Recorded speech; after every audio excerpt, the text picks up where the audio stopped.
All right, my lads and my builders, dudes, dudettes. We are finally on the episode 0 podcast, the Krowcast.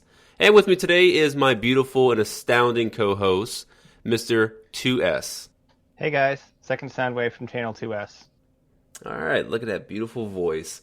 And it's yours truly, Mr. Crow. So this is definitely more of a test podcast, if I should definitely say that. We just want to go ahead and see exactly what the audience is going to be wanting to see from this. Definitely get some feedback, and then when we actually have our really full episode, we'll have a lot more kind of fixed on it, as well as some like little artwork that we can definitely play with, as well as a jingle in the beginning. Because right now we have no jingle. But hey, definitely excited to go ahead and do this. So, Second Soundwave, if you can, man, introduce yourself. Well, I am Second Soundwave, host of Channel 2S and Gunplay YouTuber. That's about it. Hey, and that's all y'all need to know. He's definitely one of the founding fathers of the Gunpla news kind of segments. So definitely check him out. As always, me definitely just out here doing shenanigans, and I can go anywhere from Kamen Rider to Thomas Tank Engine if I really wanted to. But yeah, the Renaissance man of YouTube. Exactly. Pretty soon I'm gonna do some Logan Paul vlogging and stuff and start selling that merch. But just stay away from the forest. That is true. It's a little bit too far from me over here, anyways. I don't want to take that flight. Man, we got some topics today. We have a lot of interesting things that's coming down the pipeline in the next couple of months. One of the big things is definitely some interesting models. What we'll start off with is going to be September, and we'll just talk a little bit about what has came out. So, 2S, from what has already come out, I mean, do you see anything that's kind of like noteworthy? Yes, I do, KrowSama. I see a master grade of one of my favorite mobile suits from Gundam Seed, the Gunner Zaku Warrior, and it looks pretty frickin' awesome. Oh, absolutely. Man, so tell me, what is it about it that you're really excited for? Well, first of all, it's a kit that I just never really thought would have existed. I mean, you think of like what Seed Master Grades you could see them making. It would be like, oh, maybe the Akatsuki, maybe the Savior, maybe even the Gaia Gundam. Who the hell would have thought of the Zaku Gunner Warrior? I mean, that's just it kind of makes sense, but it's so far outside of what we usually see out of the MG line that it just really surprised me. And beyond that, I do kind of like the design. Mm-hmm. Now, I'm not a fan of what they did with the redesign in some aspects. I've touched on this a little bit in Gunpla News. I think they went a little bit overkill with the axe. It looks a bit silly. And there's a couple other little things I don't like so much about the design. But for the most part, I think it looks pretty cool. Oh, absolutely. And I think what's really cool, that piping that is on the backpack is yes. That looks like that material that the Mark II uses, right? It is, and also the hoses on the legs are ball jointed instead of having a solid or spring loaded core like you see on some other Zaku Master Grades. Mm-hmm. Hopefully that is going to lead to some easier posability and overall construction, because man, dealing with the Zaku hose, like the hoses and everything, is a nightmare. Oh yeah, hopefully it makes them easier to paint too. Mm-hmm. Yeah, I don't see myself painting this, but I know some guys out there are probably like, they already got all their paint set up and everything, and they're just kind of like, all right, brainstorming. It's a Gunpla chomping at the bit. There's definitely a couple of guys in Japan that I know of that they paint kits pretty much the moment it comes out, and it's like within that weekend they already have a full review of the painted kit, and I just... Oh yeah, I've seen those guys. Yeah, it astounds me. All right, well, just bringing it back to the September releases. I mean, that Master Grade Zaku Warrior, it's going to be about 4,700 yen, and that's actually a pretty good price tag for what looks like a really huge and beefy kit with plenty of accessories. Yeah, it's not too bad. Yeah, I think even like the X Gundam was around like 4,500 yen, and I mean that kit's fairly small with not as many accessories, so I don't know. I was surprised by how much the Double X was, especially seeing as it comes in one of those little shoe boxes. Oh yeah, absolutely. And this is definitely going to be a pretty big box. Mm-hmm. I love the box art on it too. Oh yeah, that's the one thing is like you Yeah. have to have some good artwork on these Mastigrades. Like, that's how you're gonna sell it. All right, so for Actually, September, we do have a couple of other kits. Looks like we're gonna have some of these Fate Stay Knights, or what is it? Fate Stay Fake Order. Grand Order. Oh, The okay. Yeah, you're definitely more of an expert on this than I am. I am very slightly more of an expert on Fake Grand Order than you are. I played the game for almost a whole week, and I definitely know who Shielder is, or Mash Light. She's kind of like the main character of the series. Really cute. I like her a lot, so I'm probably going to pick up the kit for her. Hmm. The Nero Claudius one, I'm not as big a fan of that particular costume for her. I kind of prefer her default one, where it's kind of like a red version of Saber's dress. Okay. So I'm probably going to pass on that, but I do like the Mash one a lot. Mm. It's kind of weird. Like I don't see any articulation in the legs. So are these supposed to be like Nendroid statues or something? They are kind of like Bandai's equivalent to Nendoroids. There's not really much articulation in the legs, and the arm articulation is very basic. Ah, okay.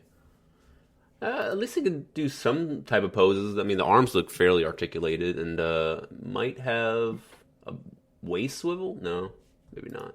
I'm expecting them to be about on par with those Nendoroids that have joints in them, like the Raiden one. I'm Hmm. expecting something like that, where it's sort of posable, but not like really posable. Gotcha. Well, oh, you deciding to pick any of these up?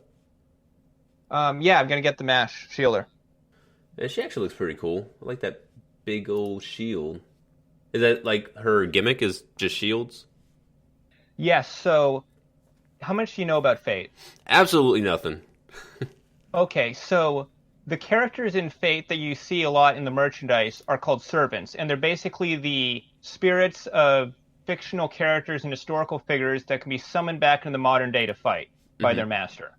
Um, Shielder, the main character, and they're split up into different classes. So there'll be like archer, saber, rider, shielder, etc., and Hmm. they're well like different classes in like an RPG or something, basically. Okay. And then Shielder is a bit of a special case where she is a servant that actually fused with a currently existing human. So she's simultaneously a servant and a human. Hmm. So does she just serve herself or?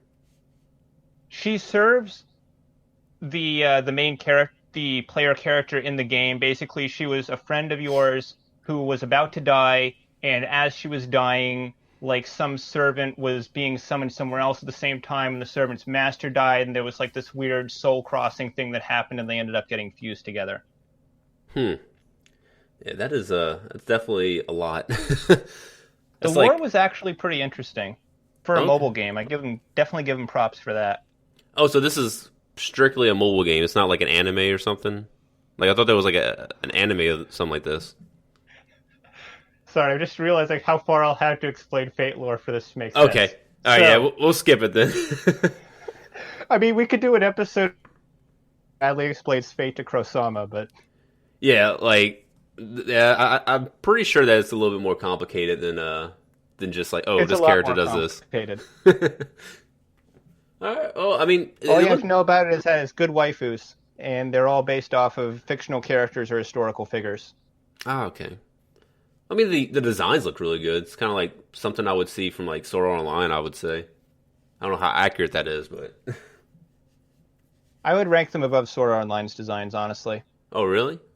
Oh. Depending on the design. Like it's a gacha game, so there's like 70 or 80 or probably over 100 by this point of them, so some of the designs are cooler than others, but at their Mm. best I think they're really really good looking. Oh, okay. Yeah, I definitely agree. All right, well, we'll go ahead and save the Fate stuff for a later podcast.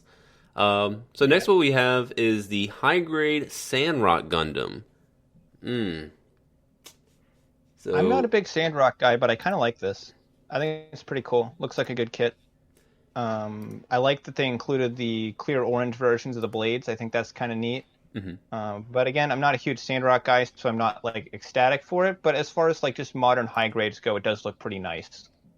Yeah, definitely. It still has a retro vibe though, with like the bell bottom legs.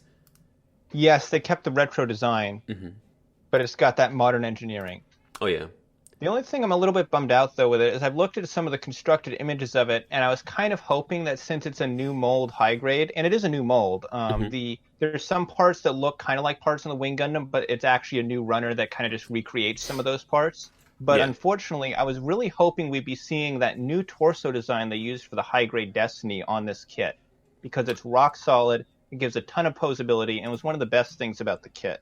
Hmm. Unfortunately, the Sandrock's torso isn't really that torso. It's a little bit like it, but it's more similar to the old style double ball jointed torso joint construction we've seen on older kits. Yeah, I'm pretty sure that's exactly what it is. I have like the runner right in front of me and kind of looking at it, and yeah, that's pretty much it. Eventually, I'll build this kit, but I don't know, maybe not today. I mean, it looks good though. I'm definitely not a Sandrock fan, like you said. I was Nobody's a Sandrock fan. if I they genuinely are, don't think there's a single person who actually likes Sandrock the most. you know, I'll say the I think it's the Kai, like whatever one is from the OVA with the cloak. Like Hmm. I think that one's okay. Like I'm fine with the cloak because it's hiding all the ugly kind of like designs, armor designs. But I think I it's think the mostly big just problem with it is it's just so underwhelming compared to the other Wing Gundams. I mean, you got Death Scythe with his cool scythe, Wing Zero's got the angel wings, mhm. Ultron's like this frickin' dragon thing, Heavy Arms is guns, and then Sandrock's just kind of there. Yeah, two swords. Yeah, and plus And a it's personal army. yeah. Yeah, and it's a little posse. I don't even like the oh man, I'm gonna butcher the name. Um Maganak. yeah, Maganak. I don't know. I think they are not really that good looking either. Like maybe the high grade's like super amazing, which I know some people has said in the past, but I don't know. It doesn't resonate with me. It's all right. I do like the some of the commander versions a bit more than the normal one. Okay. Yeah, I definitely don't know much about his little faction over there, so I would have to like check that out, see if maybe there's some other like designs or even redesigns out there. Beyond But the ones that they've already made high grades of, the only other one I know of is this one that kind of looks like the Maganak cosplaying as a Zamel. That's about the best way I could describe it. that's definitely unique. All right, well, so I mean, Samrock looks pretty good.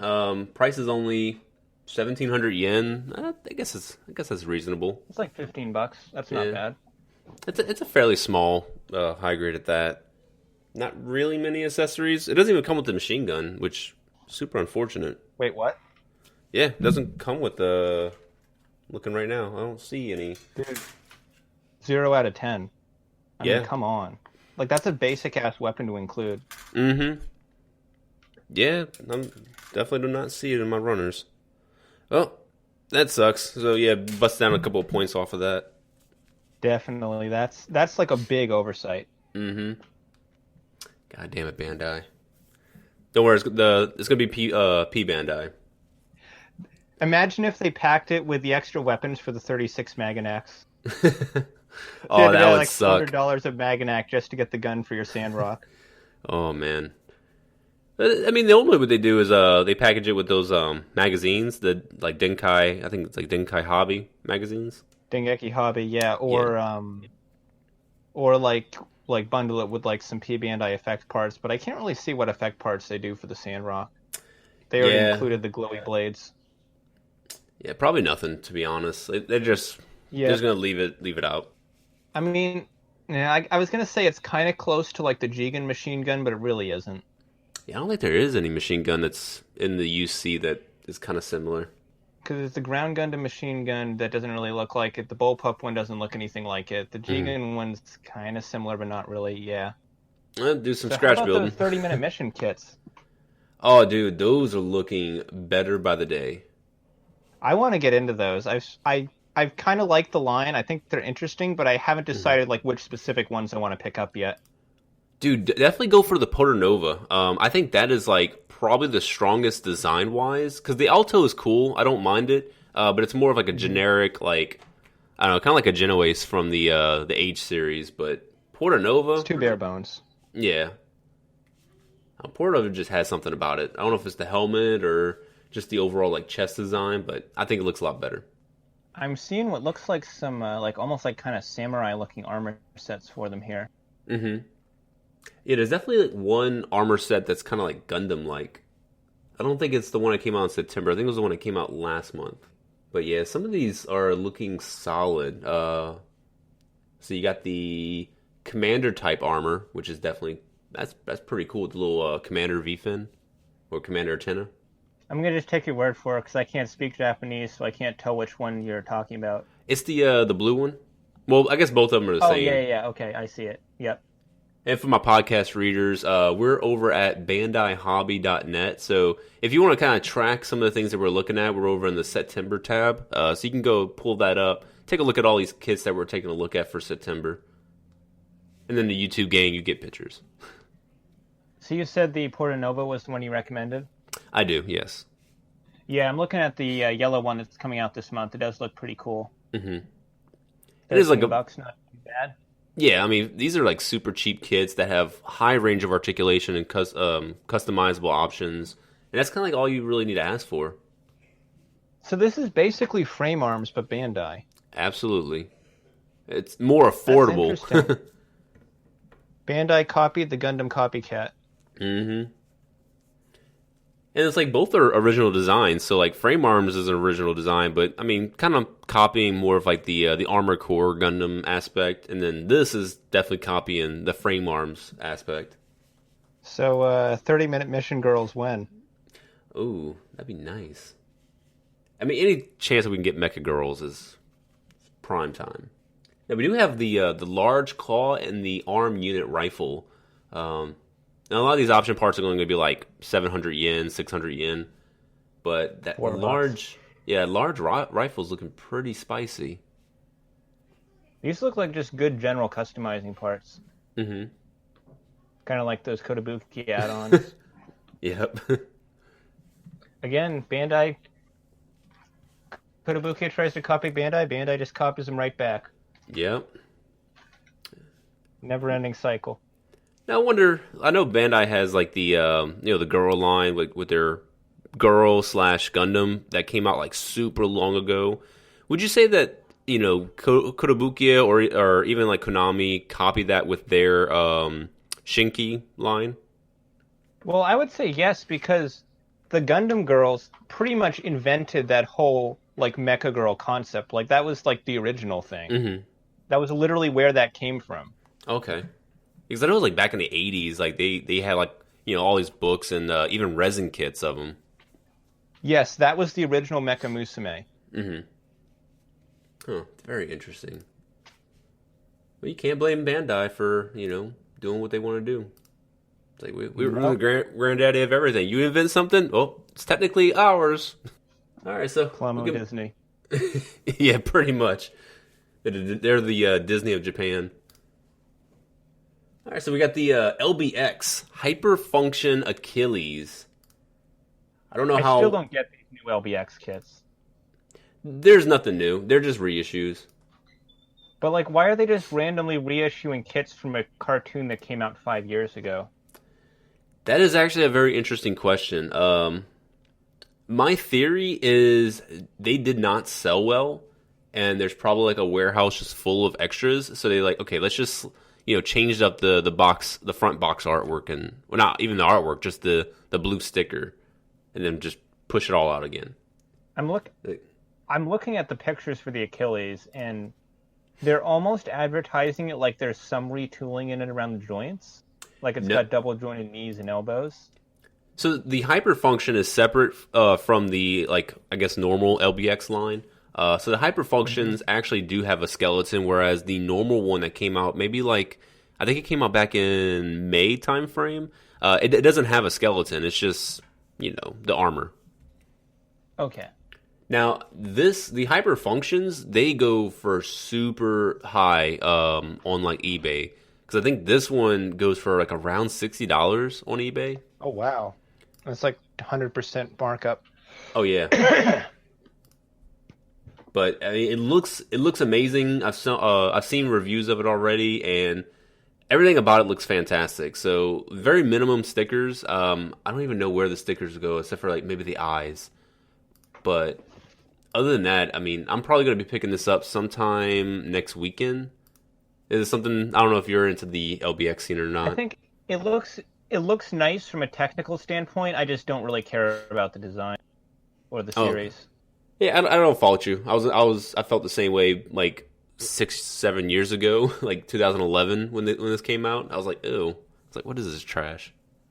It's a fake ass Metabots. And speaking of which, they need to bring back Metabots. I'm too young to get that reference. You never watched Metabots? I do. I hear everyone referencing it constantly, but no, I have no idea what the hell that is. Oh my god! Oh, I'm googling it right now. yes. And the thing is, you need to watch the English dub because the English dub is so bad. Like, it is over the top cheesy. 1996 to 1999 to 2004. Well, I mean, I was around then. I just don't remember it. Oh man, that was my. I think it was on Fox. It was on Fox Kids. And I think it came on like around when Digimon was releasing. So it was like either before or after the episode of Digimon Oh, played. I recognize the little orange guy with the tubes coming out of his head. Yeah, Metabee. He was like a wise Kraken Sark. He was almost like Steve. Or I guess Steve is almost like him. But pretty similar personality The traits. inspiration revealed. It's like get a model kid. It's like, I always wanted my own Metabee. Don't really see much else in September. I don't know if you're seeing anything that's kind of like noteworthy or even mentionable. Kamen Rider Double. Oh yeah. Now I haven't watched this particular series yet, so I don't know if you can enlighten our audience. I'm not going to say anything about it. I'm just going to say that you should watch it because it's good. It is one of my favorite Kamen Rider series. Very cool. I don't think it's...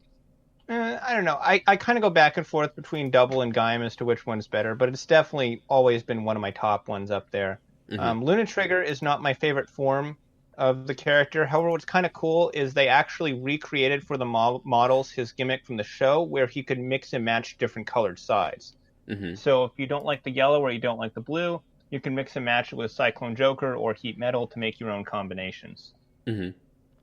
So is that show, each of the forms in the show had like a different attribute to it. So like the left hand side would be some kind of elemental attribute, and then the right hand side would determine which weapon he had. So like I take it that's why he has that design in the middle, like that little like split. Yeah. Okay. Well, I mean, this looks pretty the cool. scene where the parts separate. And that gun is like heavily detailed. Like I know obviously a lot of that's going to be need to be painted, but I mean, yes, that's some impressive detail on that. Seeing as that's going to be probably like a half centimeter, 3/4 centimeter long gun. Yeah, maybe like what size of a quarter or something like that. Maybe. And hang on, let me. Okay, so it looks like I'm assuming they're going to give you two different versions of the gun for the two forms, because in the show there was like a piece in the front that kind of flips up, and you can see in that picture where he's pointing the gun forward, see how the barrel's straight, and then when they show the gun on its own, it's got that bit that's tipped down. Okay. So that's a transformation it has in the show. I get the suspicion that they're probably going to do that as two separate pieces. Yeah, it kind of looks like it's one solid piece, but although yeah, like I'm looking at it. I see a little gap underneath where it would bend, though. So oh no, it does bend. Yeah, I see that. I see that little spacing. Oh wow, underneath. Wow. Okay then. Oh, we got some engineering. Cool. Yeah. And is that like the accurate color? It has like the W on it with some of that little silver and gray. The individual picture of it where they show it painted is the accurate colors to the show. Okay, so I'll have something to reference when I paint mine. Yep. Sweet. Well, I know that just came out, so I have to go and look for it in the future. Hopefully these figure eyes don't sell out, because I don't really want to hoard them all now. I'd rather just like buy them in the moment I start watching the show. Yeah, right. And we definitely they'll reissue them for a while. Kamen Rider tends to be pretty popular. Okay. Now the ones I'm buying those master grades almost as soon as I see them. But I saw the SL, or I think XL, the red one that turns into a bike. Oh yeah, the XL. He's also from Double. Oh, okay. I skipped on that one, but if I see Skull's kind of the one that I think is like really cool because it's like an old man. Yes, he's Double's mentor. Gotcha. Well, I'll definitely have to pick that one up. And we're definitely going to have a podcast that's nothing about Kamen Rider when I'm a little more seasoned. We got it. Yeah, we got to do a Kamen Rider podcast. We got to at some point do that Channel 2S Badly Explains Fate podcast. Yes. Because I barely know more about it than you do, but I feel like I can almost explain it anyways. It's like drunk history, just badly explain all these Pretty different much. events. Although I don't think anyone actually truly understands Fate. I don't know if that's a good thing. I guess like Evangelion, like who really knows what that show's about? Not even that it's cryptic. It's more that there's a bunch of shows. Canon is kind of a foreign word to them, and they'll remake things, but in slightly different ways. And then they'll also make things that are kind of sequels to both versions at the same time. And they'll do side stories, and they'll do alternate universes, and they'll do things where they throw all the characters together into a kind of a goofy slice of life anime. The whole thing's kind of just a big cluster. That sounds convoluted, like just complex, just for the sake of being complex. It is. It's ultimately just kind of a market. It's kind of just a merchandise machine, pretty much. Mm-hmm. It's just an excuse to make figurines and stuff of cute anime girls. Well, they sell, because I see it all over here in They Japan. do sell. I believe one of the top selling. Oh God. Well, maybe one day I'll get into that franchise. Needed, All right. Well, I guess it pretty much concludes everything for September. I don't really see anything. I mean, there's a couple of like Hazel stuff in the P Bandai section, but I don't know. I don't really see anything else. Bandai's dead to me. Yeah, pretty much. Although I did just get my I got my P Bandai website account all set up, so it actually can get mailed directly to my house, which is fantastic. So I got the F90 on pre-order for the second reissue. Oh, nice. Yep, I got that. I got the packs. For a new type to get that one in. Yeah, hopefully they get them in soon because it's released. I just don't know because they don't have the pre-orders anymore, so I don't know when. No, they don't. Last I talked to someone from there, he said they'd be getting it in at the end of the month. So hopefully it'll be in the next few days. Sweet. And I realized that even though I said if it's P Bandai, it's dead to me, I turned around as I said that and realized that literally the last two kits that I ordered were the Gundiver and the Jim Cannon Space Assault type from Origin. So. Okay. Yeah. So we got some future content to look forward to. Future content at some point. There are 2 out of like 40 kits that I have in my backlog, so it might be a while. Mm-hmm. Well, definitely looking forward to it. And what else we're looking forward to is a lot of October releases. Oh, man. Which one do you want to talk about first? Let's away with Bill Diver's Re-Rise. Mm-hmm. All right. That Earth 3 Gundam, that Justice Knight. I think there's only 2. Yeah, there's only 2 for that month. But I don't know, man. It's such a wonky design. Like it's super Which gimmicky. The Earth 3. I mean, I don't hate it. I don't hate it. It's just, and I don't think once you have all the stuff on it, I don't even think it really looks that gimmicky. Mm-hmm. I think it looks okay. The kind of dwarf Keanu Reeves mode is dumb, but like you don't have to display it that way. I'm hoping that the combined mode is sturdy enough that the gimmick doesn't really sacrifice too much for the kit. Mm-hmm. Yeah, I'm gonna get it just to have it as like the lead Gundam, but that's about it. You know, honestly, I love the core mode way more than the full Earth 3. Really? Yeah, I don't know why. Like, it's so unproportioned and it just looks kind of stupid, but I love it. It's like a cosplay. Yeah, it's like it's trying its best, and that's all we can really hope for. Is just like, hey, man, just go out there. He's doing his best. Yeah, like you don't need to score points. Just be a participant. And then the Earth 3, I don't like the backpack. I don't know, man. The rifle looks It exists. Yeah. It looks like a Gundam. I'm still gonna get it because I'm a sucker, but I won't be happy. Or maybe I will. Maybe it's gonna surprise me. I'm over here just trying to figure out what's new about these nippers they're showing. Wait, what nippers on the oh, the Bandai Spears ones? The Bandai Spirits build-up nippers. Yeah, it looks like just the handle. It looks like hard plastic too, which is not good. Blade pursues balance of hardness, material, angle and is designed for plastic model. We adopt rod-shaped spring for contact and realize soft feeling of use in addition to difficulty in coming off. We adopt... I'm sorry, that's as much translated Japanese as I can read out right now. Yeah, it doesn't look good. This? Well, it says... Yeah, it says grip material is soft. Well, I guess... Achieves, quote, not easily tired and easy to hold, end quote, in the shape of polyhedron. Not easily tired. Okay. Well, I don't know, man. It looks like just one of those entry nippers that I guess maybe the spring is redesigned. But it's shaped like polyhedron. It's like, what does that even mean? It means polyhedron, Crow. It means it's worth almost $20. Jesus. Oh, yeah. Okay, $20. Jeez. I don't know. That's like half a god hands. Yeah. Oh, you can get god hands for like $36 easily out here. So it's worth more than half a god hand.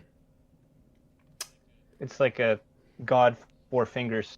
Yeah, pretty much. It's the Apple of the nippers, but not on the quality of Apple. It's Apple if Apple is good. All right, well, let's take a look at this Gundam Justice Knight. All right, so I'm very excited. This one, I like the Justice Gundam. I like the Knight Gundam.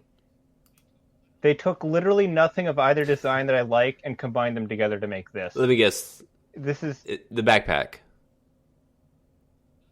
Not even the backpack. It's just it doesn't look as cool as the Knight Gundam, and it doesn't look as cool as the Justice Gundam, and it's just kind of I see the inspiration, but it doesn't make me want it at all. I can understand that on the Knight Gundam's side because I love the Knight Gundam, like the real type mode. And the Justice... Yeah, it's an awesome design. I'm not a big fan of the Justice, to be honest. Like, Infinite is definitely a lot better. Mostly because of Beam Saber, legs. That's outstanding. Shin Sabers, yeah. But I think this is good. This is an okay design. Like, some people probably... I want to try fighting with those in real life. What, Shin Sabers? Yeah, just have like some blades on my shins. Could be effective, but I don't think it'll be, logical. Just bring it into a kickboxing match. Someone's going to paint this, like, just completely silver. Oh, yeah, just classic Knight Gundam colors. Maybe, like a Goblin Slayer custom or something. I don't know. Oh, have not watched that anime. There's got to be some anime Knight characters people could turn this into. Oh, yeah. I don't know, I see a lot of room for like, different option parts and some customizable play. We're going to see some crazy stuff in the future. The price tag isn't too horrible. 2,200 yen. Yeah, that seems about average for the build style kits. I mean, the seat kits are fairly big. I mean, Justice is it's decently heighted kit. Yeah, I do like that the machine translation of the Earth 3 Gundam calls it the Earthly Gundam. It is of Earth, I guess. Presumably. Unless Build Divers Re-Rise is the season where the series moves into the space colonies. Honestly, I wouldn't put it past them. Yeah. Oh, man. Well, we're going soft into October. There's a lot of heavy hitters. Yeah, like, let's talk about those awesome, like, redesigned Digimon kits. Oh, my God. Well, okay, before we get into the one that I think we all are really excited for, let's get into Omnimon. Okay, yeah, let's get Omnimon out of the way. It looks okay. Like, these are... It looks, yeah. I think this one, the second picture with, like, the gray background, I think that's the actual, like, kit. And the other one's obviously a CG mock-up. I think they're both CG. Oh, really? That looks like a CG. Yeah, that definitely looks like a CG Oh, it mock-up. is, yeah, it says CG in the top. Okay. I do like the I kind of like how he's got like those runes on his Hmm. sword. Well, the I know a lot of the things I might be talking about with this design are just normal parts of mhm. Omegamon, but I don't really follow Digimon, so I don't really know this design very Yeah, well. this is not the movie accurate of Omnimon. This is definitely more of a retooled, especially with the backpack. I know there's like an Omnimon X, which was in like a little small OVA movie or something like that. I'm not as much of a Digimon connoisseur as some people, but uh, it's okay. The little rune symbols are accurate. I would just Okay. say it doesn't look anything different than what we've already had with the Master Grade Figurized Omnimon that Bandai released like I don't think back in like 2010, 2011. I think okay, yeah. I think I've seen that before. I would say the only things that I'm noticing that are probably different is going to be maybe some parts are not going to be stickers like the eyes, and then the hips look like they got redesigned. Other than that, everything looks. The eyes actually look kind of cool. They got like these little silver insets Oh in them. yeah, yeah. I think that's what it is. It might be just silver parts. I wonder if they're gonna chrome it up like they did with the Alex thrusters. I don't think so, but Because look at look at how the blade is like actually shiny. Like that's like chrome mhm. shiny. That's got to be a plated part. That would be badass because the old one was gray and it looked horrible. They're very clearly exaggerating and amplifying the shininess of it. I think that's got to be a Hmm. plated piece. It better be because that'll give me like a slight more reason to get it because my old one is kind of like broken. All right, I'm kind of done pretending to care about Omegamon. Let's just talk about War All Greymon now. right, all right. You can go. You can go ahead and just start it all off. It looks awesome. I don't know this design, but I love it. He's got big claw gauntlets. He's got wings. He looks like this just berserker man clad in bone armor wearing the corpse of some dragon monster. I love it. It looks cool. And like if you can sell me on a design from a show I've never seen that I really don't give a crap about, you made a damn good Hmm. model. Yeah, I mean it's a overhaul like to hell. Like they have just took everything that was already cool about Wargreymon and just bumped it up to extreme Kyle punching holes in walls status. The claws especially. Oh my god, those claws are amazing. I'm assuming that thing where he has like that shield pattern on his black back that splits open in the wings is a new thing. Yes. It only split in the center, but it never split in like two other different spots. Um, Okay, I'll okay. say I'm not a big fan of that. Like, I think it's okay. And it looks like the blue parts are going to be clear. Yeah, because I see a little translucent in some of those parts. However, the nice thing about that is that it's kind of like the extra wing separation they added on the Freedom Mhm. 2.0, where if you don't like it and you just want the anime accurate look, you can still fold them up and just hinge them out Oh yeah, normally. definitely.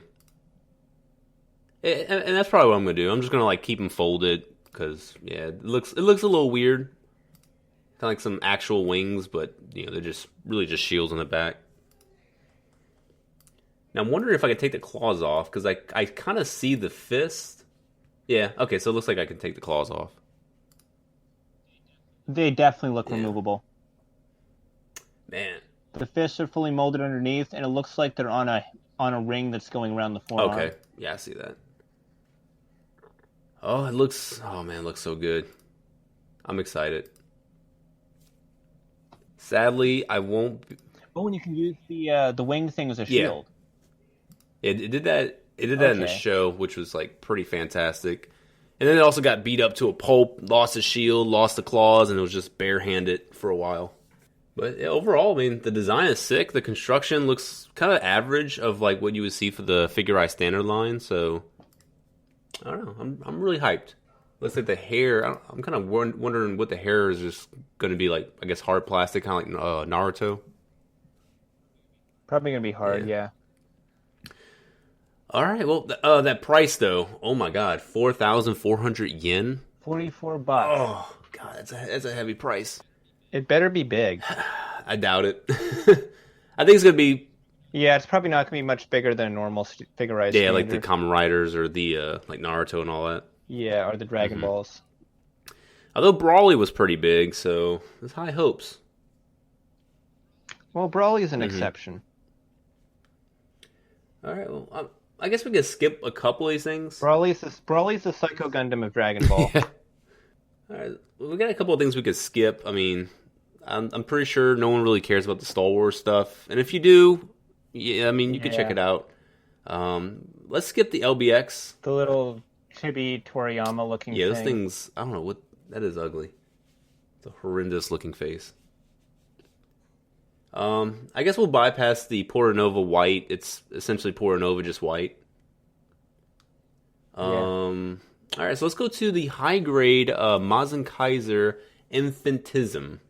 I mean, I know Modelroid already had this, and it was okay. I think these kits look really cool. I don't really care enough or at all about Mazinger to get more than one of them, so I'm probably just going to pick one design that I think is like really cool and kind of captures the general look and pick that one. Mm-hmm. It's definitely not something I would get like a bunch of kits from. I mean, have you built one before? I have not. It's worth it, man. I'm probably just going to grab one. Yeah, I'm going to get one and just to have like a Mazinger looking thing. This would... And it'll be a cool this build. would be the one I would say should be your introductory, because it's a really cool design. The wings are fantastic. The sword is like very large. Yeah, it's pretty cool. Now that price is definitely surpassing some master grades with a 5,700 yen tag. That's like Alex 2.0. Yeah. It's about the size of Alex as well. Well, it better have Chobam armor. Yeah, it's not. It actually really doesn't even have much of an inner frame. There better be a second Mazinger inside of it. Yeah, it's just some little half-naked guy piloting it. It's like, put me back in. This was an anime, right? The infant, I guess, Infinity movie. Yeah, I think that's what it's called, like Infinity or whatever. It kind of overhauled the design from Mazinger, but obviously it comes from an old anime. This one in particular, the Mazen Kaiser had its own anime, and it was never featured in that movie, but it's getting the movie redesign. It's getting redesigned in that style. Okay, that makes sense. I don't know. I might not pick it up because this is a really big month for model kits, and I don't know. As much as I... God Gundam, God Gundam, God Gundam, Yes. God Gundam. Which leads us to, I believe, the highlight of the entire month, and that's the high-resolution God Gundam. Oh, yeah. Oh, everything about it. It screams orgasm. I'm looking at some of the effect parts, and I'm just, yeah. The beam sabers, the hands. Beam saber. I love how they look like katana blades. Like they got that kind of shape to the tip. I just now noticed that. That's so cool. Yeah, it was never like that. It was just a normal beam saber before, right? No, they katanaed it up for the high res. Oh, okay. That's what I'm saying. Like in the normal, like master grade, it's just normal beam sabers, huh? Yeah, God Gundam just has regular sabers. Yeah, that's actually... They gave him abs. They gave him katanas. They bulked him up. He's been hitting the gym. It's an awesome looking redesign. It's like he's bulky, but he's still very angular, and like in the right ways. Because I'm seeing like the claws are very pointy. The skirts are really pointy. Yes, they sharpened up the thin parts and they bulked up the thick parts. You got those shoulders that can pop out with some, looks like some clear green right in there. I don't know. Yeah, I don't know if that's good. I don't think it's gonna be.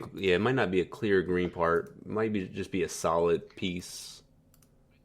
I think it might just be green paint over the inner frame. Oh, that would suck. Because the high-res frames are pre-painted in some parts, right? Like they'll have like the whole thing's pre-painted because it's got like that finish on the arm. And it has different colors. So I think that's just gonna be. I think that's just gonna be a little bit of metallic green on the frame. Okay. Well, I'm down with that. I don't know, man. I'm excited for this one.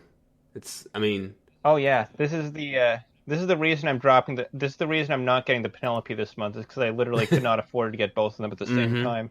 I don't blame you. Smart move, Bandai. I wish they would have moved the Penelope to September. Well, no, because I have the Zaku Warrior, and that's expensive. Yeah, but not as much as the God That's Gundam. true. It's not like a $120 kit. Like, releasing the $75 kit and the $120 kit in the same month is just... Come on, Bandai. Oh, yeah. Give us a break. And then push something back till November. But not only that... Wait, no, November's... November's worse. November's Barbatos, yeah. right? It's like November has a lot of kits. In which, I mean, we'll talk about that, next podcast, but yeah, November is... Yeah, but... I don't know. Bandai is just... This quarter, October, November, December, is just destroying our wallets easily. Yep. But, man, God... You know what? We gotta actually hang on. Let's just take a moment to appreciate how many just absolutely awesome kits we've gotten this year. Like, this has been the year of Master Grade Dynamez, Master Grade Alex 2.0, Real Grade New Gundam, High Res God Gundam, Master Grade Barbatos, High Grade Penelope, High Grade Sandrock. I mean, holy crap, man. I don't think we've really had a year that was just this condensed with, like, fan requests. This has been a good year. And even, like, the... What if this is the last year for Gunpla? I hope not. Like, what if they know they're going bankrupt in January 2020 and this is just their last hurrah? Oh, God. It's like Re-Rise is only a 3-month series. Yes. Honestly, I could probably see that being a... Hathaway's Flash is the last Gundam movie. Actually, maybe the last hurrah is the live-action Gundam movie. Yeah. And it's just G-Saber, but remastered in HD. Oh, God. You know, I'll watch it. See a bunch of Canadians on screen. I still haven't finished G-Savior. I never even started it, so you're ahead of me. It's literally free on YouTube, and no one has been bothered by it enough to actually take it down.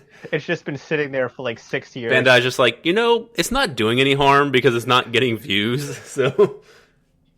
Even Bandai doesn't want it. Exactly. Like, we don't... They're like, maybe if we don't copyright claim it, they'll forget we made exactly. But they met... No one wants to claim They messed up when they featured it in Build Fighters, even when it got destroyed. They screwed up. Yeah, because now it's canon. Like, oh, now you gotta recognize it, Bandai. Where's the reissue? Yep. Oh man, I wouldn't mind a high res of the G Savior. I'll take that. Because no one really has a problem with the design of the mobile suit. It's just the storyline, the acting, maybe the CG. I don't like that it's missing random chunks of armor on Slim. I was like, I just kind of say it adds to the charm of the mobile suit. I think it would work if the inner frame was bulked up a bit and had a bit more detail to it. I think it could work. I'm gonna go ahead and kind of just fill some airtime with talking. I'm gonna look it up on Dalong and kind of refresh my memory as to what the design looks like. Well, I guess in the meantime, maybe we could do a little sponsor break intermission. Sure. All right. Well, so guys, this podcast is always going to be sponsored by New Type, at least always as in terms of today.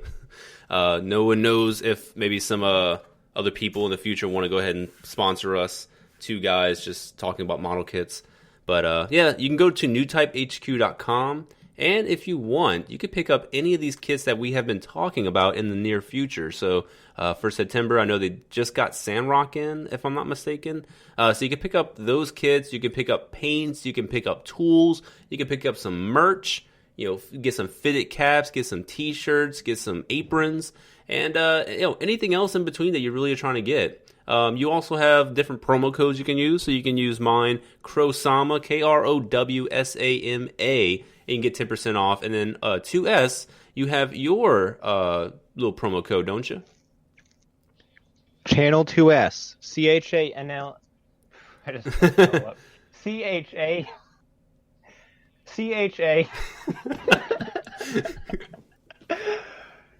It's like... God damn it, I can't stop laughing now. It'd be funny if you had like a piece of paper that has it written right there, and you're like, I can't read it.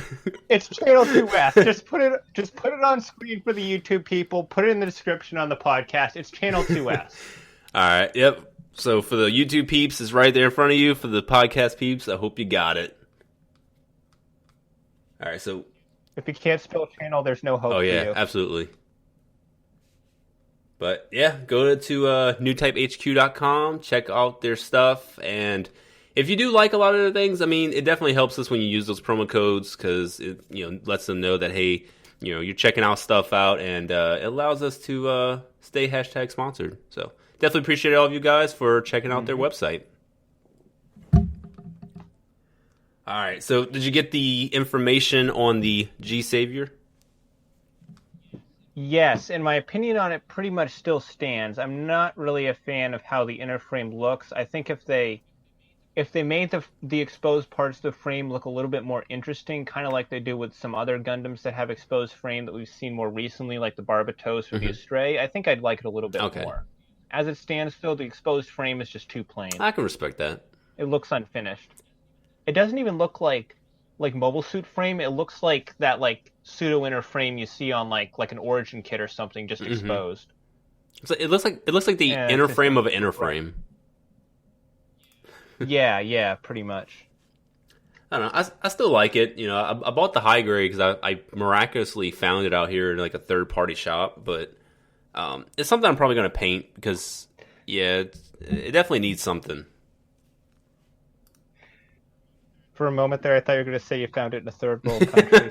Honestly, it probably would be there. Like it's the only gunpla we had. Like Bandai just put them all on a ship and just like, hey, wherever you go. Yes. And Indonesia just gets this ship that just washes ashore. Why is there just nothing but G Saviors? G Saviors. Oh man. Well, not. They start building houses out of them. They don't even use the plastic. They just throw the plastic in the ocean. Just use the cardboard. Like, we're not touching this trash. There's like some faraway country where there's an entire religion based around the G Savior because of that. like the Moon colony in Double Zeta. They just get oh yeah, it's true, huh? Yeah, was that from Turn A? That was from Double Zeta. Oh, Double Zeta. The Moon. Oh, Moon. Okay. There was this old mobile suit statue there that was like a god to them or something. I mean, wasn't the G self in something like that? Like people worshipped it, or it was like I could have sworn that. I didn't give enough attention to G Reco to remember anything like that. Okay. Because I know it was like made in like they called it like a god or something like that. I'm trying to like my brain is almost frying trying to remember any ounce of information from G Reco. It's like what? I'm just gonna watch the movies. Maybe I'll watch one of them and see how much suffering it puts me through, and then decide if I want to see the others. It's probably not going to be as bad as just watching the series as a whole, but it's going to be rough. It literally is just the series, though. Like, they're doing 5 movies. There's only 25 episodes of this show. The movies are just going to be the episodes played back to back. Yeah, I mean, they've done this since the original Mobile Suit Gundam, but... Yeah, but, at least they cut out, the filler and stuff. This is just going to be, a bunch of episodes airing back to back with, nothing cut from Oh, really? Oh. I thought it was... Yeah. They're God damn it. They're 2-hour-long movies. They're 2-hour-long movies, and there's 5 of them. Oh. And there's only around 25 20-minute episodes of the show. So they got to be including, at least 90% of it. Mm. It's probably going to include that toilet scene in the mobile suit. Oh, definitely. That's literally the one thing that I remember from that Just show. sitting in a forest. I remember the toilet scene. And I remember cheerleaders being on the space station for no reason. That's all I remember. Well, I remember the Torque. I think it was called the Torque backpack when they were I think in a forest or a mountain kind of terrain. But that was one of the coolest packs, and we never got a high grade nor a what do you call it? The Bandai Spirits, not the Bandai, Robot Spirits. Robot Mashi. Because all we got was we got the assault pack, the reflective pack, and the normal. We got the Atmospheric in space. And there's a lot of good packs that we never seen. Oh, and the perfect, we got that one. Yes, we got the ones that use the basic G self body. The ones like the tricky pack and the torque pack that kind of redesigned a lot of it. They kind of skipped on. Okay. And they're never ever going to come back and do them. Nope. Oh, maybe unless these movies do good, then we might see a resurface of some new kits, but I doubt it. I want to hope that the movies are going to not be just edited together episodes, and it's going to be literally Tomino rewriting the entire thing from scratch all the way through, but judging by what I've heard of the first movie, that doesn't seem to be the case. Maybe some deleted scenes might come into play, but... So far, the only change I've seen is a screenshot that showed that the G-Self has like actual human pupils behind its eyes now. That's interesting. Is that something like from Stargazer, where like...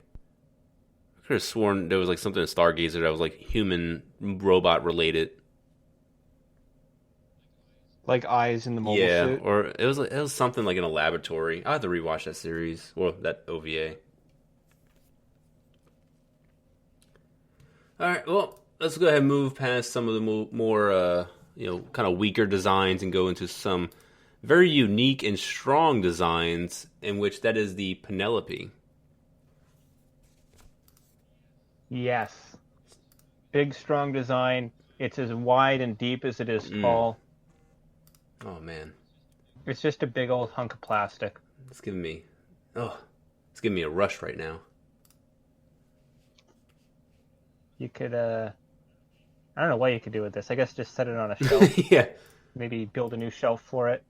Yeah, I mean, without the backpack, it looks like it can pull off some pretty decent poses. But maybe like once you... Yeah, like I was kind of expecting them to kind of cheap out on like the base Odysseus Gundam, but it actually looks pretty decent. Yeah, I mean, it looks good. I seen it in person when I went to freaking Gundam base, and nice. It doesn't look amazing. It was still prototype, so it wasn't colored. It was just all gray. Right. But the thing you have to... Now, I was thinking for a while this was kind of overpriced at $75, but the thing you have to remember, the Kshatriya repaired was also $75, and there's a hell of a lot more here than with the Kshatriya. So I'd say this is a pretty good deal for what you're getting. I mean, we got 20 sprues, or 20 runners. That is a lot. 20 runners. I mean, obviously... That is bigger than some master grades. Yeah. I mean, it's definitely going to be maybe some size, differences, but... Yeah, 20 is quite a bit, but I mean the overall like Hulk and size of it. I mean, this is a really, really big kit. Yeah, I don't see the. Yeah, big. I'm trying to see if there's any. I don't want to pull up Wikipedia, but I know it's probably double the size of just the normal RX-78. I don't think it's quite double the size. We'll say like. Let's see, RX 104FF. Let's say like 1.5. It is 26 meters. I think RX is. Oh wait, hold on. RX is 18. Okay, yeah, so it's not 18. So head height is 26, but the overall height with the armor on it is 32 meters. Hey, that's almost double. That is actually almost double the size. Yeah. So I mean this is going to tower over most of my high grades in my shelves. So. Full weight is 112 tons. Jeez. Well, you're in space, so. And the generator output is 4,000 kilowatts, which means jack shit because it doesn't exist. I don't know. And the armaments, see, I'm not seeing much. I legit don't even know how they calculate the canonical power consumption for these things. Tomino? I think they just make up a big number. Well, the Benevsky particles were all just made up words. Like, it was a combination of Tomino and, I think it was a mixture between Tomino and it was like some kind of Russian word. They just added some stuff to the end to make it sound Russian. That's how they do. That's how Mafia works. Yep. Well, not really much is coming with it in terms of, like, weapons, because I see some beam sabers, you got a beam rifle... I don't know about that, man. He's got 2 whole beam saber blades. How many kits come with that? It's like only the best kinds. Yes. Basically every kit ever except for Master Grade the O and the high grade Double O Gundam. That's facts. All right, well, I guess that pretty much wraps it up for October. I don't know if there's anything else you want to talk in terms of kits. I mean, there's the Little Fate Avenger. What's Avenger? It's Joan of Arc. It's like her alter form that's dark. Yeah. I don't think. Actually, hold on. This one, is it just me or is this one less chibi than the other two were? Like her body looks longer. It kind of does look like that. I mean, it could be just the pictures. Nah, I don't know. The second and third pictures look kind of like normal. Yeah, I don't know. I'm not a big fan of her design, so I probably won't be picking this one up. See, I'm actually more of a fan of this design than the previous two. But I don't know how much is like stickers, because I can tell you that red fade on the bottom of her cloak not and gonna on be her there. sleeves is definitely not going to be on the kit. Yeah, but the red details on the swords are definitely not going to be there. That's probably just going to be solid purple. If we're lucky, probably actually it's going to be solid black. I would say, based off the fact there's no other purple on the kit. Oh yeah. I would say the only colors you're going to be seeing is some clear red for the base. The body is probably going to be almost entirely black, and then there's going to be some flesh for the arms and the face, and then the hair. Yeah, this is gonna be a pass for me. That fifth. Yeah, it's like that. It's like that Providence they did for the Soketsuden line, where it looks cool when it's all painted up, but the stock kit is just a big old blob of black. Well, I mean, it's good for painting if you really want to start painting your kit. Yeah, I guess I was gonna say it's like one of the SD kits where they're cheap and you can practice on them, but it's 1,500 yen, so not Yeah, really. it's like a basic high grade. Like you can get, Like you could just get a normal high grade. you can get like Double O Sky Gundam, and it's a lot more comes with that. Yeah, or like you can get a 30-minute mission and a half. Yeah. A 45-minute mission. They should do bigger. They should do like MG style ones called 60-minute missions. I would have. They're just the same designs but bigger and more detailed. Yeah, like it only comes with like an extra 2 runners. And then do perfect rates called 12-hour missions. You can only do them for live streams. Yes. All right. Well, I guess for the normal releases, we're pretty much Gucci. Now, the one thing I do want to talk about that is a P Bandai, which I have not pre-ordered because, yeah, I'm lazy. We got the new GM Dominance. Now, I don't know what the rest of those words are. Oh, that's the one you're going with. Okay. Yeah. Philip Hughes Custom. Okay. Oh, it looks beautiful. I don't know, like, I don't know how much you're into the. I know you have a GM Dominance, don't you? Oh, I love the Gym Dominance. I just don't love it enough to buy almost the exact same thing again. But this one has Gatling guns. I do like the Gatling guns are cool. The colors are sick, but it's not enough to make me want to get it. I mean, it's cool, but is there anything else that's different on this outside the Gatling guns? It's literally just the Gatling guns and the color. Oh, okay. And you can't even hold the guns; they're just tripod mounted. And that's beautiful. It's cool. If this version was out when I got my first one, I would have got this. I would have got this one instead. But I'm not going to get both of them. I'm going to get a Stormbringer at some point, but not this. I would say the Stormbringer is definitely the best of all of them, but this. Oh yeah. This isn't bad. Just kind of look. Oh no, it's not bad. I'd say it's definitely better than the white and blue one. It's just not better enough for me to want to get one if I already have the other. That makes sense. Because, it's about normal price is 6,000 yen. So you know it's going to be for like 100 to 120 online. 120. It's going to be 120. That's the going price I've seen for it, more or less. Okay. Yeah, that's pretty high. I don't know. That's a perfect rate RX-78. Or Zaku. Yeah. Probably not better kits to get. I've never built the PG Zaku, but the PG RX is definitely doesn't hold up well in my opinion. There is like 100% chance that we'll be getting a 2.0 of that in the next couple years. Hang on a second. My cat was chewing on the charge cable for my Switch. Oh god! I had to discourage her. It's like, get. She's looking at me like she didn't do anything wrong now. So I take it that was a segue into what might be the big December release. Sure. Um, I don't know what you're talking about, so just introduce it to me. well, we always have a really big kit that comes out in December, whether it's a Verka, whether it's a perfect grade. It's usually something that is the highlight of the entire year and probably a way for Bandai to make a shitload of money. And But we already do have a flagship kit coming in don't December. you dare say Haro plus Zaccarello okay. Haro.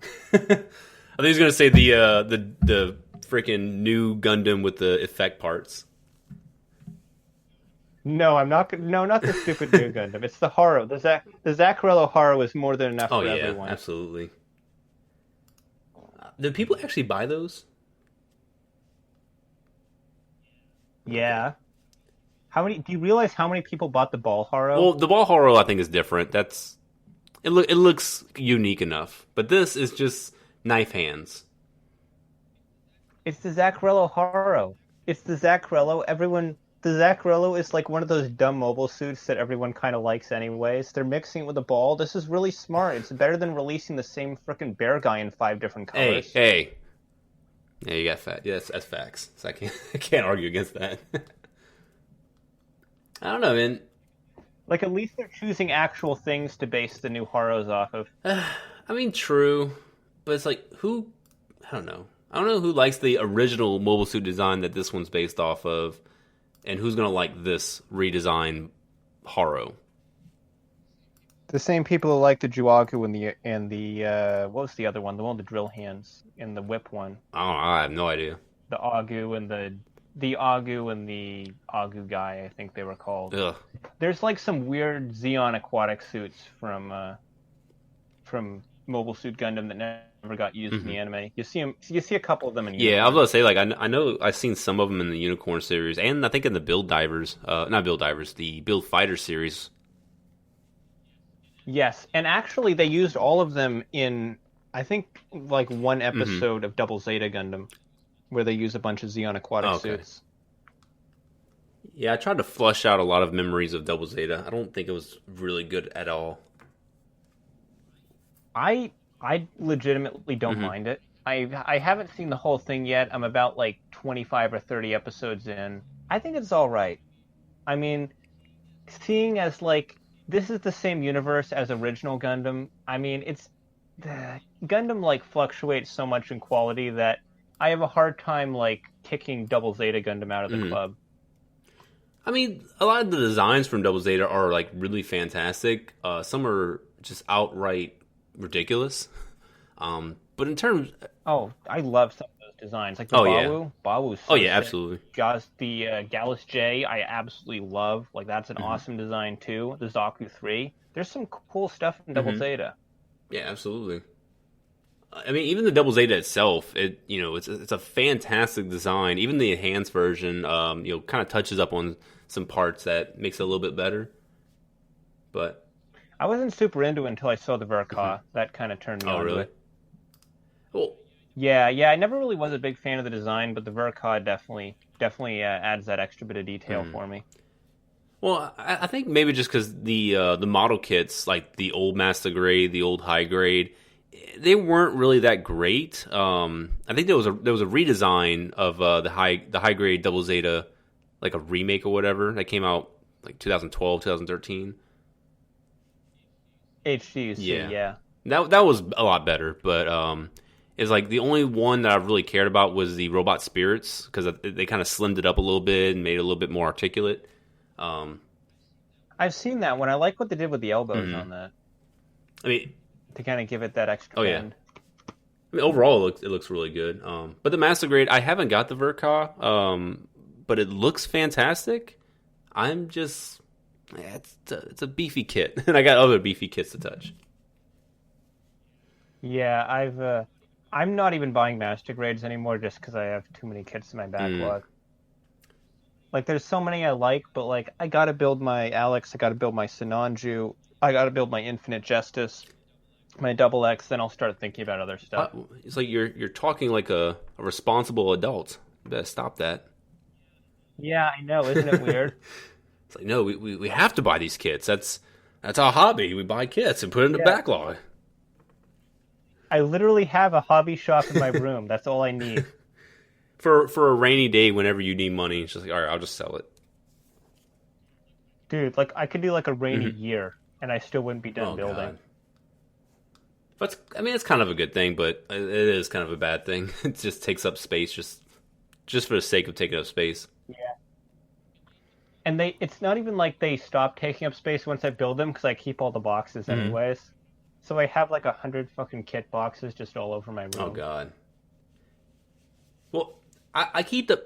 That wall that you see behind the table in my videos is just the Is beginning. that's just the empty boxes? I Those are the empty Oh god. boxes. I'd say that's most of the empty boxes. I have about a 4 foot high stack of them next to the Hmm. desk, a few more stuff behind it, and then 3 to 4 piles, depending on how you count them, of backlog that come up to about waist Oh height. god. Yeah, it's getting dangerously close to the point where I could actually build a livable structure out of them. Like, actually, no joke, I could almost do that at this point. Have like a little I'm just like like build some pillars. I'm like 15, 20 kits away. You get And when that day comes, yes, I will make a video about it. Yeah, you definitely need to have like some pillars, put like a blanket over it, and then like put a little mini fridge Yeah. inside, and have like a no whammon allowed on the outside. Yes. It's like women aren't gamers. Get out. Speaking of women gamers, though, let's talk about that Figurized Labu Hatsune Miku, because I feel like that might be their big kit for December. Mm, Because those Labos, there's a lot of engineering that goes into them. I mean, this is like what? This is like a $60 kit. yes, Like, they gotta have been pouring a lot of resources into this. like I'm a sucker for Hatsune Miku, and I'm gonna get it because I'm a goddamn sucker for these designs. I want to just try that like line out, like the Labo Hmm. kits, because I missed out on the Fumina, and I don't really care about the black Oh version yeah. of her. But this is I cool. mean, it looks amazing. Like a lot of the parts are And I love what they're translucent. doing with the translucent, where Hmm. it's like fading from opaque to translucent. I really Yeah, like that. absolutely. Like the skirt in particular, like it has like a much harder like blue, like a I guess like a non-translucent, and then it kind of fades into the translucent. I don't know, frills. There's 3 layers to the Yeah. skirt. There's a black layer, then a teal layer, and then a clear Hmm. blue layer. I mean, it looks good, Yeah, that looks really cool. and like even the hair is I'm a huge fantastic. Oh yeah, the hair looks amazing. That's some like high tech engineering Hmm. right there. Like look at the runner where they Oh molded yeah. it. They gotta have poured a lot of resources into this. I think this is the big December kit. I really do. I don't know. I'm gonna respectively disagree. I honestly do believe that we're going to get maybe not a perfect grade 2.0 like a lot of people are we're thinking, including myself. I think maybe next month we're probably gonna get an announcement of whatever the big kit is. I want to say MG Kusi Gundam. MG what?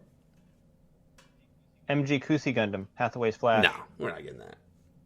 I think we're gonna get a. I think we're gonna get a G Self Verka. I wish, but like it's not gonna happen. We all thought Barbatos Master Grade wasn't going to happen. We're like, oh, we already got full mechanics. Yeah, but there's actually people who like IBO. There's people that like the G Self. I think the G Self actually got pretty high in like that the voter like ball, like whatever it was, the like you submit whatever that you wanted to see as a master grade. Yeah, it won the poll, and because it won the poll, Bandai forgot the poll existed. They literally didn't acknowledge the poll because the G Self won. Yeah, and I mean, I see it. I see it maybe being a possibility. I mean, we got the movie coming out. That's just kind of like adding fuel to it.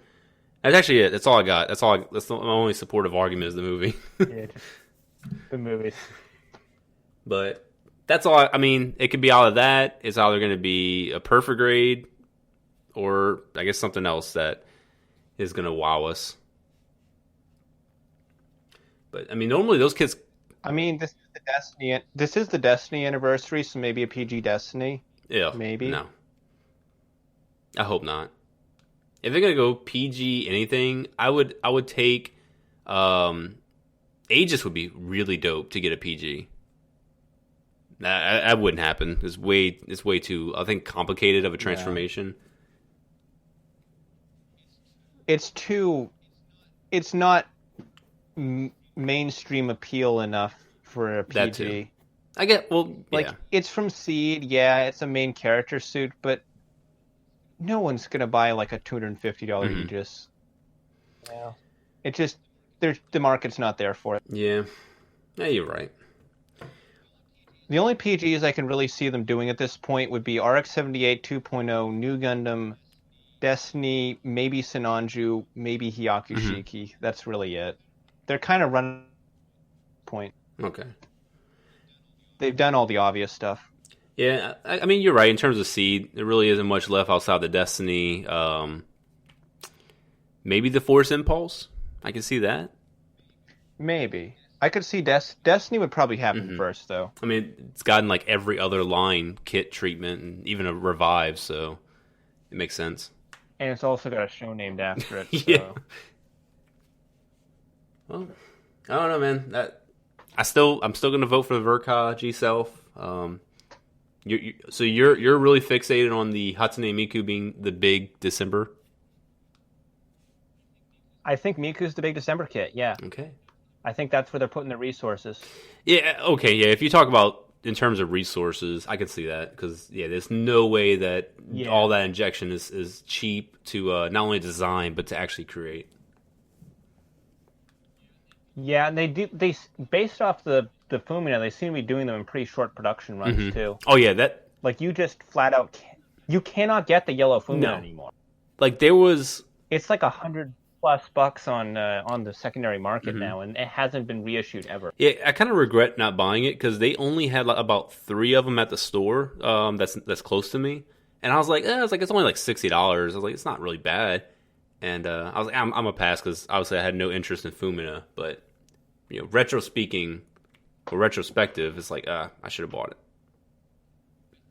I think they're treating them like figurines because that's what they do with those really high-end figurines is they'll make a single production run and then they'll just end it.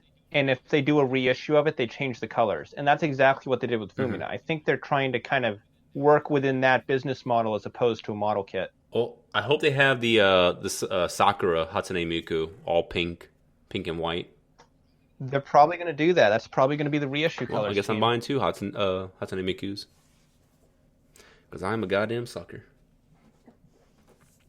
All right, well, let's just transition out of what kits that we've been talking about, predictions, and let's predict how good or how bad the Re-Rise series will be. I can barely bring myself to care.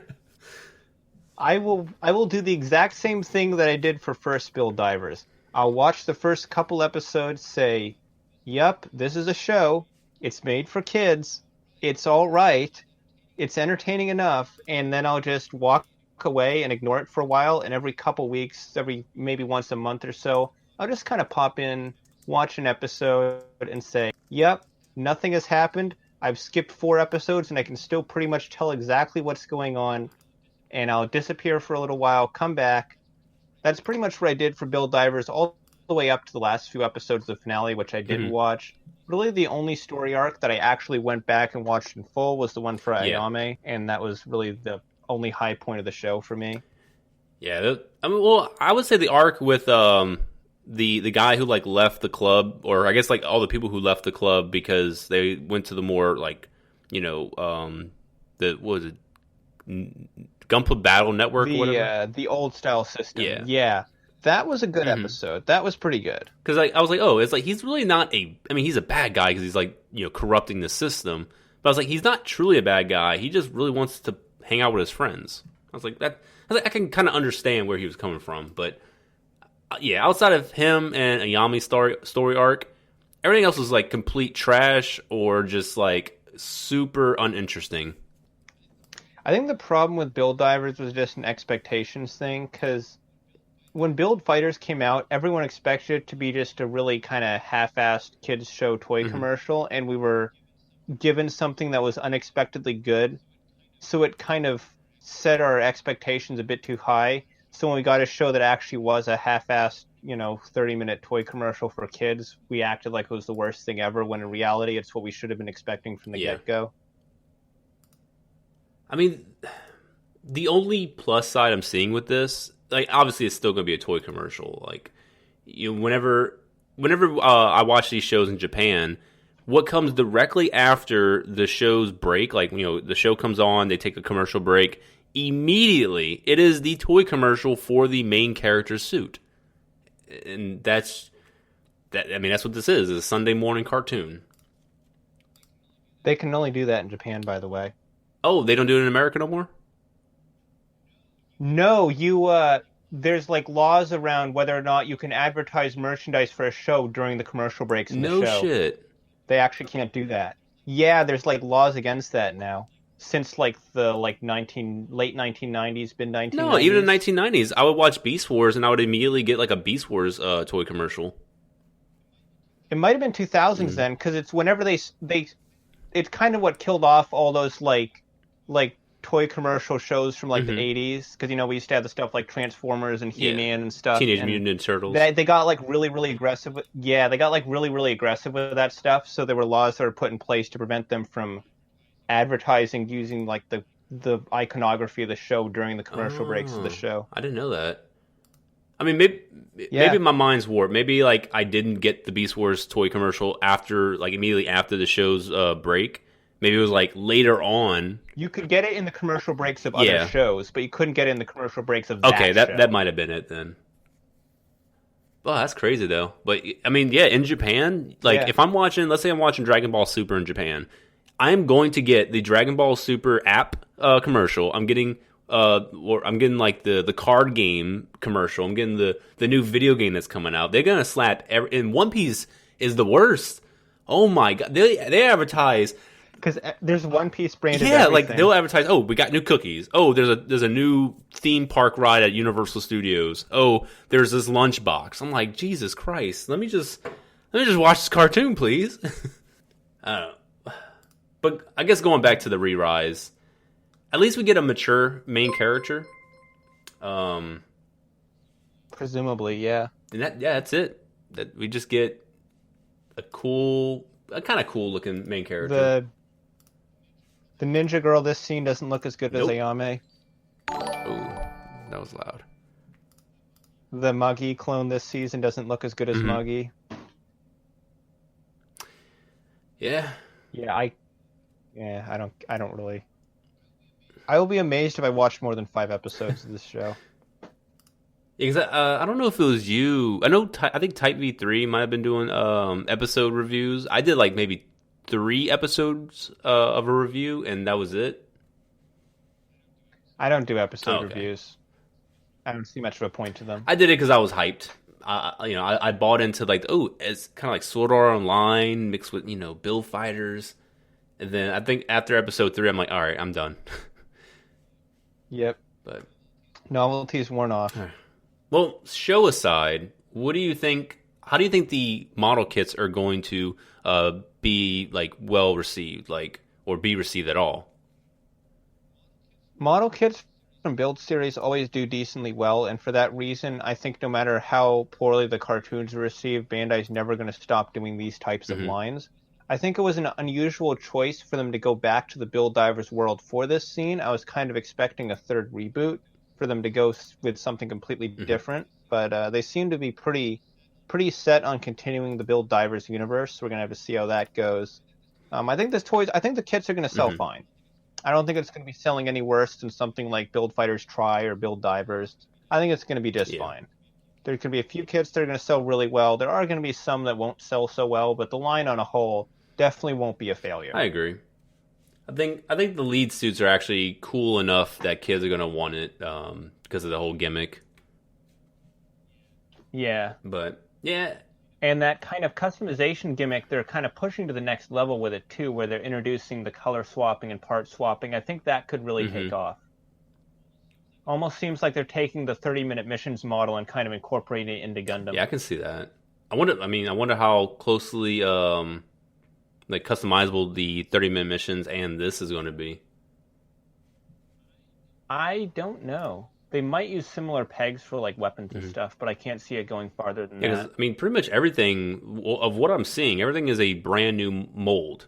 Because I was just about to mention that they're really with Build Divers Re-Rise. There's not a lot of mold reuse at all. Like I'm assuming Justice Knight's probably using the Freedom Revive mold, and that's about it. I mean, the Death Army mold's going to be brand new by the time the whatever the hell it's called is coming out. So that's basically. I mean, realistically, they probably made the Death Army kit so they could convert it into that anyway. So it's basically a new mold, anyways. There's really not. They're not reusing like stuff like the EZ8 or like the Wing Gundam or any of those older molds. They're just going for it. Yeah. So however, I don't know how well like Build Divers and Build Fighters Try and stuff have done like financially for them, just because Bandai doesn't release those kind of numbers. But if they're confident enough to go all out with Re-Rise, I mean, something must have gone well. Yeah, definitely. And I'm just gonna plug in your channel, or at least one of your videos. You have the high grade build, diverse Re-Rise, everything you need to know. So you have like a little news segment, and I know you go in a deep dive with this. So for any of my watchers, I'll go ahead and I'll find that video, link it into the description. For the podcast listeners, I mean, just check out Channel 2S's catalog, and you should be able to find it. But if you want to get more, if you want more information and a better deep dive into it, definitely check it out. But I mean, my thoughts around it. I think it's just going to be another build show. It's not really going to change anything. It's not. I don't know. It's not going to be. I don't think it's going to be its own kind of separate thing. Like the original Build Fighters, it's its own kind of universe. Like I don't even consider that a part of like the Try universe, because even though they're both the same timeline, there's a time skip. And I think that time skip is super. I mean, it's not even just the time skip; it's the characters that are introduced. I don't care about Fumina. I don't care about Sekai. I don't care about Yuma, I think his name was. I mean, Yuma's kind of cool. He was a little nerd that. He's Gina's cousin, I think, or brother or something. What? Was she? Or was he? Wasn't he like her? He was like her brother or cousin or something, wasn't he? Oh, maybe cousin, yeah. Because I know China came back. Because there was an episode in the first. There was an episode in the first season where you see him when he was like a little kid when they go over to her house. Oh yeah, you're right. Yeah, because I think he called her to bring some parts to bring to probably Gundam, because it broke in one of like the tournament battles, and he's like, oh well, we need to repair it, but let's make it stronger. But he had no idea how to fix it. Yeah. He's like I don't know what the fuck Sailori did. He's like, he just did some weird hocus pocus to this mobile suit. He's like, I can't repair it. Protagonist magic. Exactly. But I don't know, man. It's gonna exist as its own show, and it's probably gonna fail, and we're probably gonna still scream, "Give us Crossbone." I don't think it's gonna fail, because as long as the kids are making the money, the shows aren't a failure. I mean, you've said it yourself. I've said it myself many times during this podcast. It's a toy commercial. If the toys are selling, it ain't a failure. It could be absolute straight garbage, and as long as it's selling merchandise, it doesn't really matter. Like Transformers. And you know what? As long as the merchandise is good, I don't really care. Yeah. I'm gonna just buy the kits. It's like Transformers. Like, I can count the amount of good shows of Transformers just on one hand. I mean, you got G1, you have Animated, Prime, Beast Wars. Yes. I guess if you want to say Armada, I don't care about the Cybertron trilogy. That was a yes of finality, not a yes of agreement. So, I mean... That was a list is over. Yeah, okay. I mean, that's it, man. Well, I mean, Beast Machines had a good story if you look past the horrifically creepy designs, but I won't... Even that's kind of... Yeah, I won't argue against that for the fact that I've only seen it once, and that was when I was a little kid, and I couldn't get past the designs because I think the toys were actually they're horrible. Yeah, the toys were just as bad. Well, they redesigned a lot of the toys, so some of them actually got a lot better. But the toys are horrible. The toys look nothing like the characters. Yeah. So apparently, and one of the problems with the designs was that the robot modes and the beast modes were designed by two completely different designers who had zero communication with each other during the design process. That's why they look literally nothing like each other. I mean, I do like the approach. It was kind of like that super fusion between organic and techno like style. It could have worked, but yeah, they went off the rails. Fleshy robots aren't my thing. Was that? Fleshy robots aren't my thing. I guess it depends on the fleshy robot. Like I think Megatron was fine with like Transmetal 2 when he went to the dragon. Like that was kind of Megatron was fine in Beast Wars because he couldn't really see anything. He was just kind of a guy under a cloak, or not Beast Wars, Machines. Beast yeah. Machines. Well, he was still a dragon underneath. Yeah, but like you didn't have to look at it constantly. It was just hidden under the cloak. Yeah. But well, I guess toys aside. So welcome to the Transformers podcast with TheKrowSama and Channel 2S. Today we're going to be talking about Beast Machines. And how Rat Trap is a beautiful, beautiful character that needs more love. Oh, man. Rat Trap, like, dude, Rat Trap's fucking awesome. He really is. Like him and Dinobot had, like, the best, like, feud in the entire, like, franchise, in my opinion. Yeah. And, like, I don't know. I would... Like, everyone talks about how awesome Dinobot is, and he was. Like, his story arc was fantastic. That last episode with him was, like, legit, like, one of the only TV show episodes that actually makes me cry. But, yeah, Rat Trap needs more love. Rat Trap's awesome. I guess we need to make a podcast about Transformers, too. Yeah, we gotta do a Transformers episode. We gotta do a Fate episode. We gotta do we gotta just have an episode for everything. Oh, God, it's gonna be crazy. Well, yeah, I mean, I don't really have anything else to say about Re-Rise. We'll see come 2 or 3 weeks. There was really no point where we had anything to say about Re-Rise. We've just been kind of making shit up for the last 20 It's like minutes. we need to say something. We've literally talked more about Beast Machines than we have about Re-Rise. Yeah, you know what? I would honestly prefer to probably go rewatch Beast Machines and watch Re-Rise. I'll definitely do that. I'm down, honestly. Well, let's just rewatch Beast Machines while Re-Rise is airing and give episode by episode reviews of Beast Machines instead of Re-Rise. Yeah, like do like a live commentary. Yeah, you could do like a riff. Yeah. All right. Well, let's just move on to the final discussion because I know we're running around like an hour and 30 minutes already. So the final thing I do want to close off with is going to be the Gundam Battle Gunpla Warfare game, and just overall like thoughts. It's been a month and maybe like a week or so since the game launched. So like, what are your thoughts surrounding it? Okay, so I played it for a little while. First of all, it did have a very rocky start. I had a lot of trouble getting it to work for a while. Eventually, it did work. My biggest issue I have with it is it was a lot of fun at first when they just kind of when they're just kind of raining down those haro dollar bills on you in the beginning. It's awesome. You can do all sorts of 10 times pulls. But then you get to a point where they kind of just don't give you credits anymore.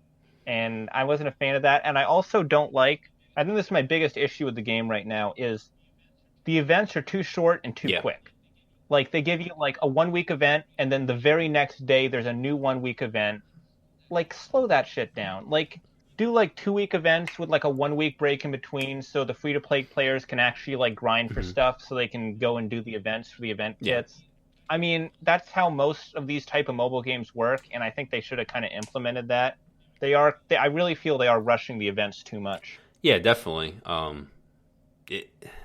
It's a little bit overwhelming at times too, because you're like, oh my god, I gotta log in. Oh my god, I gotta use this energy. Because every single week, you got 2 new kits in the gacha, and you have the special mission mode kit.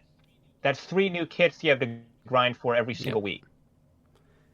And that's just too much. And even though like there's thousands, like probably like tens of thousands of mobile suits out there in the Gundam universe, Yeah, I mean, if you are looking at longevity, this game may not last super long if you're just like pumping out all these kits, at so much of a rate. Yeah, they're going too fast into it. They're going too Hmm. aggressive. I think they're trying to monetize it a bit too aggressively. I think they need to kind of relax, chill out a little bit, and let it kind of coast Yeah. along. I'll Maybe not even a coast, just like a little like feathered quarter press of the gas hmm pedal, just to keep it Yeah, moving, absolutely. but not like pedal to the metal. Yeah, and it's like I'm not as much of I don't dislike, I guess, the banner on a weekly basis. I think that's like okay, but it's the events, because that's the one that's consuming all of your energy, and it's like I would love to do more of these free missions so I can get that new G self custom. I would prefer to try and get those drop rates, but I can't even spend on the free missions because I'm missing out on the event missions. Right, right. But I mean, we got some new stuff coming along the way, and they just dropped all those new challenges. And if you beat all the challenges, you get like 3,100 and I think 20 haro chips. So that's enough for two. Yeah, That's you get pretty two good. 10 times pulls right there. And some people complain like, "Oh, I'm free to play, so it's hard for me." I'm like, "Well, I have a free to play account, and it was super easy. Just don't be an infighter. Be like a mid shooter or a long shooter." I cannot justify spending any money on this game because every time I think I'm about to, I think it like, okay, why am I doing this? Well, I want to get Gunpla parts for the game. And it's like, well, you know what? I already have New Gundam Breaker. I hate to say this, but it is a better Hmm. game. It has all the same shit, and it's a $50 game I've already paid for. And when I paid those $50, I got all, 250 mobile suits right from the Yeah. get-go. So I could, pay for pay for credits to get gacha pulls for the mobile suit I'm hoping to try and get in here, or I could just play the specific level in New Gundam Breaker where I know I can get parts for a suit and actually just get those parts in like 10 Hmm. minutes. Yeah. So the existence of New Gundam Breaker has basically prevented me from wanting to spend any money on Breaker Mobile. Yeah, and I mean, can't argue against that, to be honest. Like, there's not anything in. Although I hate the fact that this is now making me like I don't even think Gundam Breaker Mobile is that bad, but it just it just saddens me that with every Gundam game, every new Gundam game we get makes me say, yeah, that last one we got actually wasn't that But bad. it was pretty bad. Like that's not a good thing. The fact that because like when Gundam versus PS4 came out, I thought, oh, this is so terrible. They neutered the roster. They cut out all the suits that I like playing in Gundam Hmm. Team Versus, and then I was like, that's like the worst thing they could possibly do. How could it be worse than this? And then we got New Gundam Breaker, and all of a sudden Gundam Versus is looking real good. And then we get Gundam Breaker Mobile, and it's like, well, I mean, this is also Gundam Breaker, except this one you have to buy all this microtransaction shit to get, if you want to get all the credits and stuff. And then the other one was just a single game purchase with no paid DLC. It was all free updates and stuff, and that was pretty Hmm. cool. So now I kind of wish we had that again, and it just keeps going down and down and down. And I really don't want to know what the next Gundam game is going to be like. Well, the only Gundam game that I know that's not necessarily new, but it is getting a Western release, and that's Battle Operation 2. Um, Oh yes, that actually looks oh pretty my cool. god! So I mean, I think you've seen the Discord. I saw you trying to play that this Oh morning. yeah, live stream I did. Yes. So it it has like a very very slight learning curve in the beginning of it, because it's a mobile game, and I don't know anything about mobile games. Like, I don't play League of Legends and all that shit. Um, Oh, MOBA, but yeah. oh my god, it is super super fun. It's a little slow in the controls. Like, you can't just like hit all these controls in a fast rate like you can with Smash Brothers and you, I kind of like that though. It gives it like that mecha mhm. feel, and I like how they have like that damage mechanic where you can like damage different parts of the Yeah. suit. I think that's Yeah, really like if you cool. damage the legs enough, your mobile suit basically cannot walk. Like, it can kind of. Yeah, like that's so Yeah, so like cool. a lot of times, like I'm using the GM, or the armored GM, and I have a rocket launcher, Yep. and I basically aim for the legs. So I shoot the rocket launcher, I go to the grenades, throw the grenades at the legs, and usually it stumbles the enemy mobile suit, and I go in for melee attacks. And it's super, like, I'm gonna say realistic, but it's definitely like, okay, they're paying attention. Like, if you hit the legs, It's got that real robot Absolutely. feel. It's not like flashy anime Gundam combat like Gundam Mm-hmm. Versus. It's not. Yeah, it's not Gundam Versus by any means, and it's only set in like UC kind of timeline. I don't know what the story is, but it only has UC mobile suits. I wouldn't even say UC. I'd say like pretty much 1 year war almost exclusively from what I've seen. They got some mobile suits that are because they have like Alex. Well, Alex is pretty much 1 year war. That's 1 year war. It's 1 year war and the stuff around. Yeah, they got 0083 stuff. So they had GPO1, GPO2, GPO3. No Titans. No Titans, no Neo Zeon, no Londo Bell. No. Pixie, I think, was 0079, right? It's like on another planet or some shit. Pixie was 0081. Oh, 81? Okay. That's what I'm working towards. Basically kind of extension of the 1 year war, though. Gotcha. That's the one I'm trying to work for. If I can get Pixie, that's my main for the game. But yeah, Gundam Pixie's so cool. I want to get the high grade they made for that. Yeah, I know that one's pretty expensive still. Probably like around $35, $40. Yeah, I'm waiting for a reissue. Because I'm hoping that when the Mudrock comes out, they do a reissue of the Pixie to go with it, because they were kind of part of the same team. Because, like, you know, that would be nice, and I guess maybe reissue the Efreet Noct, because that has been reissued in a while as well. Oh, the high grade? Mm-hmm. Yeah, like, it's a cool high grade, but, like, they didn't really reissue those 0081. No, not at all. Hopefully, though, because I definitely wouldn't mind picking up some of those P-Bandai kits that are, like, super hard to find. Yeah, definitely. Well, I guess that's pretty much wraps it up. You have any kind of, like, closing remarks on any of the topics? Not really. All right. Well, I guess that is going to conclude this podcast. This is, I guess, episode 0, because we really don't have much of a format. We're just kind of like, doing some like testing, experimenting. But I do appreciate, 2S. I definitely appreciate you coming on as the co-host of the show. Definitely needed someone. Glad to be. I definitely needed someone with good energy, good knowledge, and just someone that is going to liven up. Oh yeah, I'm just bursting with energy. It's like your own energy. I'm just a ball of energy. Yeah, absolutely. Yeah. But yeah, you could check. It's funny because I give I give the Hobby Link TV guys shit for not having enough energy in their videos, but I'm basically the exact same. No, you have energy. It's like your own personality type energy. It's not like Mecha Guy Kotsu in your face, like, "Hello guys, welcome to the next episode." It's like, no, that's too much. Whoa, there's a Kyrios in the MG Dynamas box. MG Kyrios confirmed. Next month. Oh god, there's gonna be another podcast episode of just ranting on him. Imagine if that guy got his hands on the box for the Fenice Renacida Master Grade.